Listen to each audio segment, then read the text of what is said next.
All right, my name is Joseph Videtta. I am from American Legion Post 172 and Mercedes, Texas. I was sponsored by Tony Sanchez, the commander of Post 172, and I come from SciTech, STIC Science Academy, just down the street. Um, when I went to Boise State, I made many bills, advocated for border issues, energy issues, security issues, a wide range of issues. At Boys Nation, I made strong advocacy for issues that affect Texas and affect our border. Texas makes up 1,200 of the nearly 2,000-mile border that we call the U.S.-Mexico border, and it's imperative that we protect our borders, we protect our security. More importantly, we're a land of immigration. It's more important that we also reform our immigration system. My bill was close to passing, ultimately did not pass, but it did open the conversation to a lot of people that immigration is a very important issue we need to talk about. It was an issue when my bill came up that a lot of people didn't want to stand in their convictions for. They didn't want to bring in their ideas. But through the debate we had there, we were able to talk about our differences on the issue. I was able to bring in my perspective coming from Mission, Texas, where I live.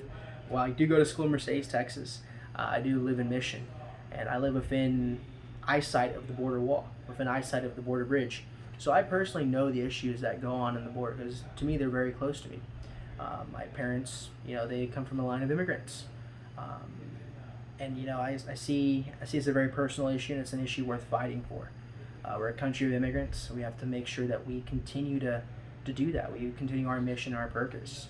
But we also got to make sure that we do it in the right way, and we do it in a way that brings equality and justice to all. That is what we believe in. We believe in fairness.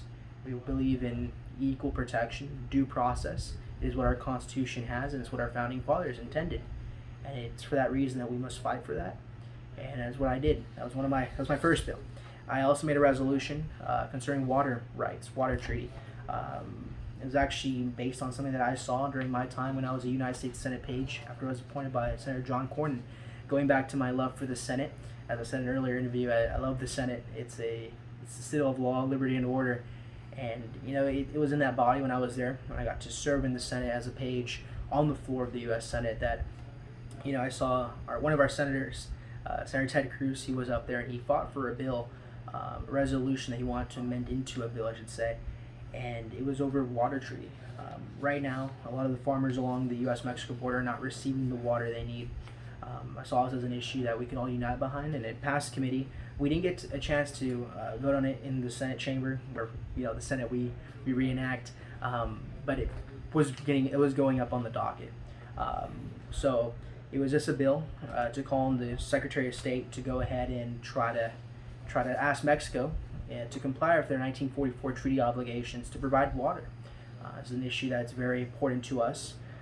You go to HEB, look around you. Why are you there? You're there to get food, and food is something that our area is known for producing. We had massive orange citrus come from Mission, Texas, citrus industry. Mercedes has some of that too. Where I go to school, we are literally in a citrus grove. But because of the failures of Mexico to oblige to their treaty obligations, we have had a massive drought, and so our agriculture has suffered. And I wanted to make sure that Texans were represented well in Washington with that issue, so I fought for that. But on top of that, my last resolution, I made two of them. It was a simple resolution, and I was expressing gratitude to the people I look up to. First, of course, to American Legion Post 172, Mercedes, Texas. I have to start off with who got me there. That was Tony Sanchez, our commander. He got us there, and I'm eternally grateful to him.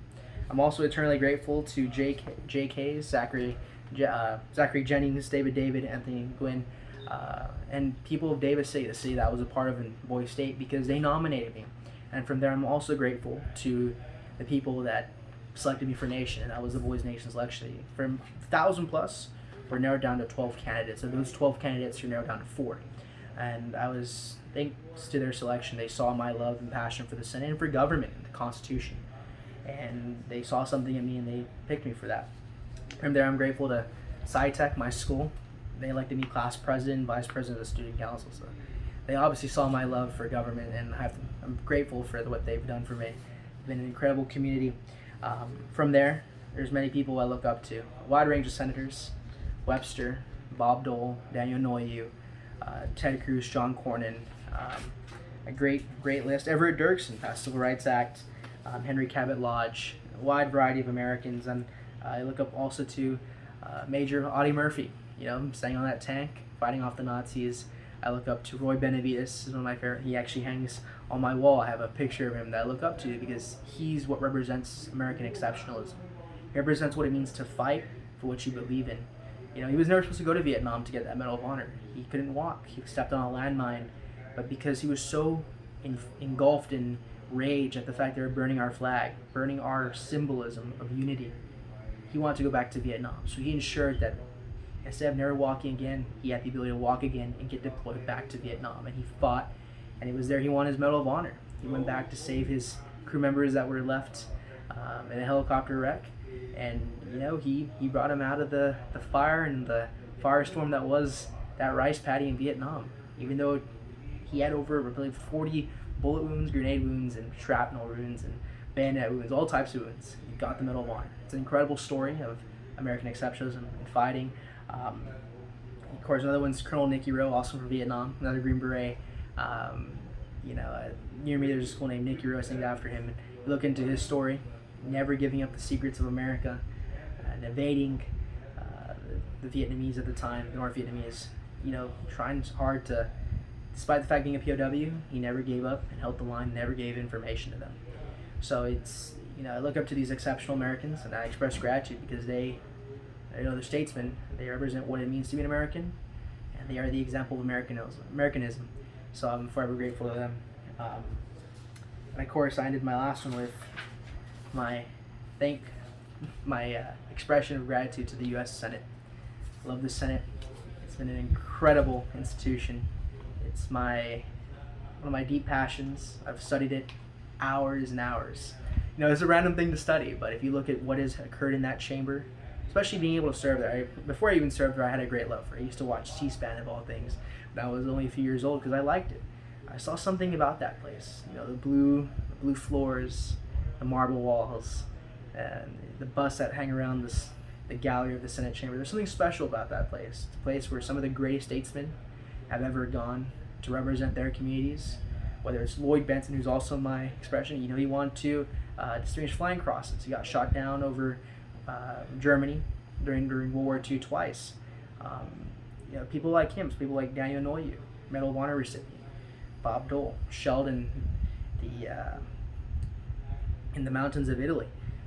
These great, exceptional Americans that fought for what was important. Everett Dirksen fought for the Civil Rights Act. These are the type of people that served in the U.S. Senate. And I thought, if I'm going to go to Boys Nation, where you got to basically serve as a senator for the greatest state in the Union, Texas, that's an honor of a lifetime. You get to try to represent and try to be at that same level.